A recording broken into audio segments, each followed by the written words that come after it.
Hello everyone, how are you doing? This is MD Tech here with another quick tutorial. In today's tutorial, I'm going to show you guys how to change the default apps on your Samsung Galaxy smartphone. So this should hopefully be a pretty straightforward process here, guys. And without further ado, let's go ahead and jump right into it. So all you have to do is open up your phone and then just swipe up on your home screen. Select the settings button on the right side. And then you want to go down and select the apps button. Select default apps under general,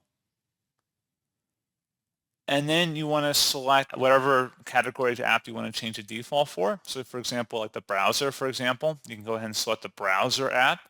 And then if you have multiple browsers installed on your Samsung device, you can select them here, and then that would then become the default browser. If you only have one browser installed, well, then you can't uninstall it or change the default, obviously.